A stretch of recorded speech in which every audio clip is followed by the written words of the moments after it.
And the girl stood up again, became alive.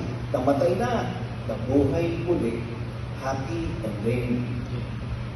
But you know, happy endings don't just happen and fall from the skies. People who are courageous and bold can make happy endings. And people who are humble are the ones who are able to enjoy the happiness of an ending. In other words, to have a happy ending, I have to have two big qualities: courage or boldness and humility. And that was what the father, Jairus, showed, you know. Her daughter is about to die. He was helpless. But he was looking for another solution. He did not despair. He did not give up. Okay, I cannot do anything anymore. Iyakan na lang tayo. Ganyan na yan. You know, despair. Wala nang ginawa. Hintayin na lang natin. No. Jesus is coming. Baka may solution pa eh. Let me go to Jesus. Let me ask His help.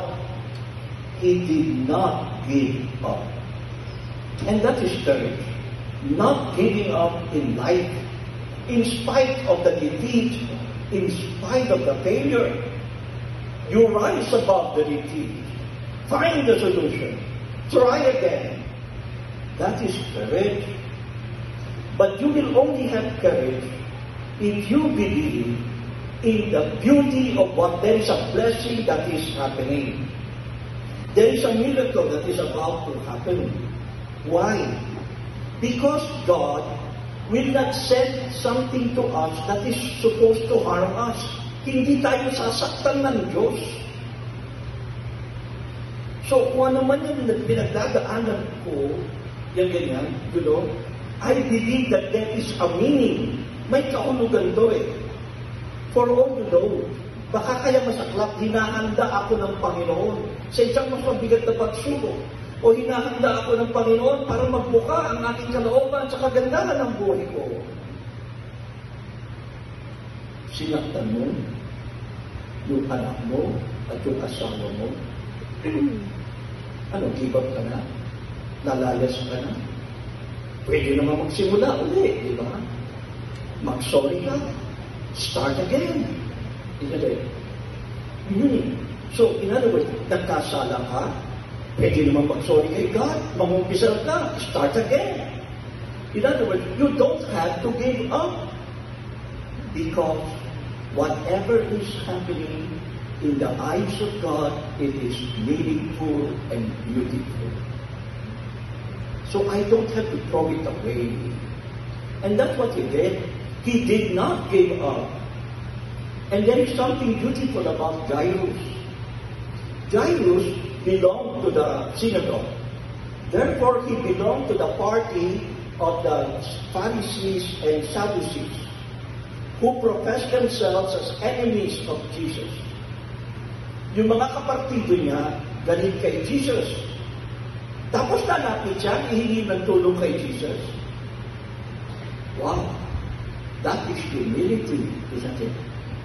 Kababaan loob yun. Hindi ko na ipagmamalaki kung sino ko, kung pinagdaanan ko na. Hindi. Lalapit ako kay Jesus with humility. And it's beautiful here, he said, seeing him, he fell at his feet.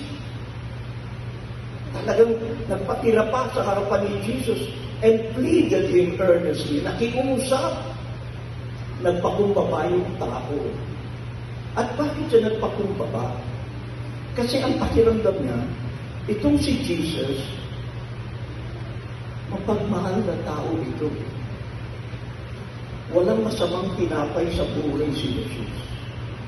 Wala siyang sinasabing, tutulungan ko na yung kaibigan ko, ha? Tutulungan ko na sumusunod sa akin. Hindi. Lahat, tinutulungan niya. Lahat minama. In fact, in the gospel today, kagagaling lang niya doon sa pagan territories. Bumalik si Jesus. In other words, Jesus is open to everyone.